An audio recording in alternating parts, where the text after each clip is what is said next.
Facebook Live, we're doing this quickly. This is one of the busiest weeks of the year in New York. I'm going to lunch with Paul Ryan, me and 2,000 other people.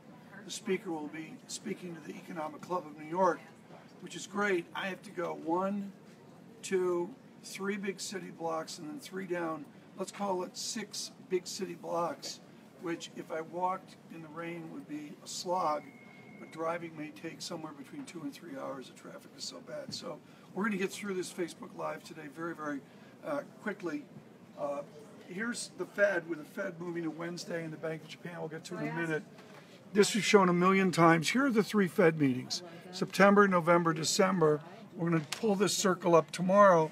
And the major message here is this curve right here, which is a disappointment in the economy, the limitations the Fed has had to drive interest rates higher, and then here's a recovery off this shockingly low yield here, and up we go at 0.7%. We've rolled over again. Any breakdown below here would be a huge disappointment to the leadership of the Fed, and we'll see where we are here on Wednesday with our special coverage that we'll do. Mike McKee, myself, and Scarlett Fu will be on Bloomberg Television and radio. Look for that in the afternoon. The backdrop for this is, of course, always economic growth, the lack thereof. There's a global story. We'll get to that in a minute.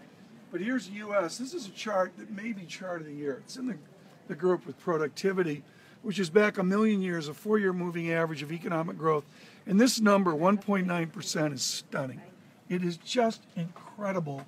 The 4-year moving average, granted with a pull down here in the crisis, of where we are in miles from 3% is a general level here. This chronic nature of unperformance, we've seen a little bit of it, but really nothing like this going well back into the 50s. I'm going to come over here to 1950 and 51, and with this pull off here, that's why you've got the political turmoil that we have today. This is a great chart. I'm introducing this for the first time on Facebook Live. My guess is we'll show this. I'll steal from anybody, and in this case, I steal from Scarlett Fu. She showed me this chart the other day, and I thought it was brilliant. I said, can I steal that chart? And Scarlett said no, and I said, thank you so much. I'd love to. So I made it simpler and clearer, and that this is back to 1999, the advent of Europe, and this is a surplus and deficit of selected European stories. Here's England with a chronic trade deficit, and here's that Brexit effect, the recent rollover of trade deficit. I don't want to oversell that, but that shows the deficit side. Here's Italy really going nowhere, and call that maybe the malaise of Italy, where, you know, it's there with a little bit of a surplus, but not doing much.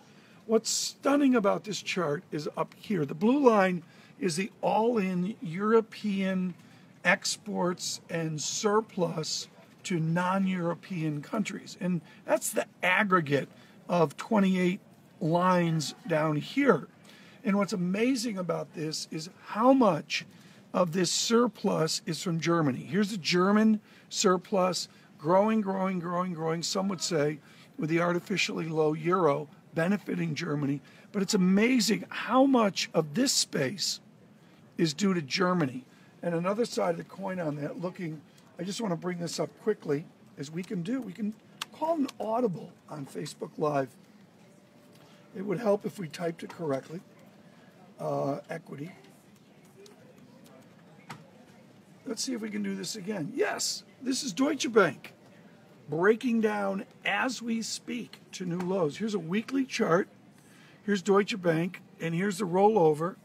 And you can just see we've legged down to new weakness really only moments ago. Let me do a 10-day intraday chart. It's a little hard to see here, but Catherine can kill this. Down we go. Here's the news about that fine.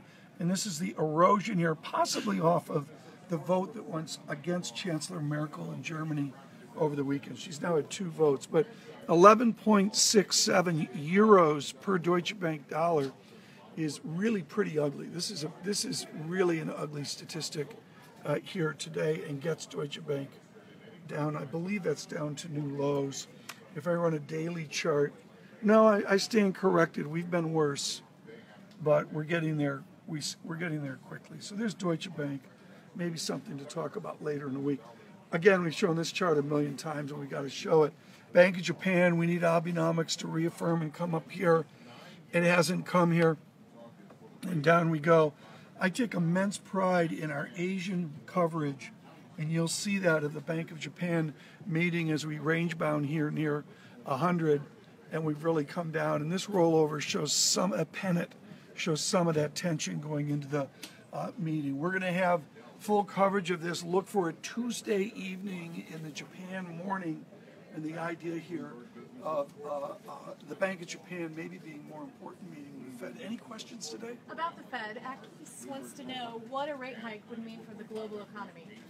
That's a really good question, and the way I would posit that is if they do a one-off rate hike with all that language of this is just once we're going, et cetera, whether it's September unlikely, November hugely unlikely, right on the election, December maybe, that's a lot different than what I've heard from Fed officials in Michael McKee's great interviews or my interview with Vice Chairman Fisher, which is if they set up a vector of rate increases off of that one rate rise. And if you get that, that's a lot different story than a one-off statistic. What does it mean? It sets up all sorts of flow dynamics with the U.S. with higher rates and stronger dollar versus what we see with other nations.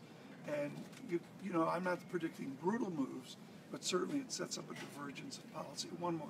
Diaz is asking if a recession is coming soon or already in progress. That's a really, really timely question, and whether it was Lachman Achathon on Friday, adamant there'll be no recession, or others a little less adamant.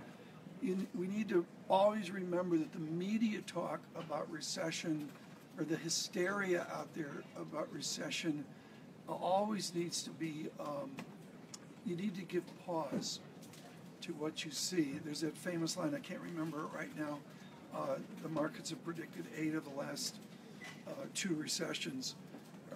You got to be really careful here in the recessions game. I would say that there's a lot of bad-mouthing of NBER. We had Luigi Zingalos on today, who's a member of the National Business of Economic Research. And the idea here that 2 quarters in a row of negative GDP is a recession, that's really not true anymore. What I would suggest is, with great respect, tepid GDP is a recession for a big hunk of America. One more question? Oil. Done? We're also watching OPEC this week. What are... Yeah, this is interesting. If I go, I've been watching this all morning. 43.94 on West Texas Intermediate. Brent, with a little bit of a bid here on oil is good, but oil had a moldy week last week and a little bit of a bid today.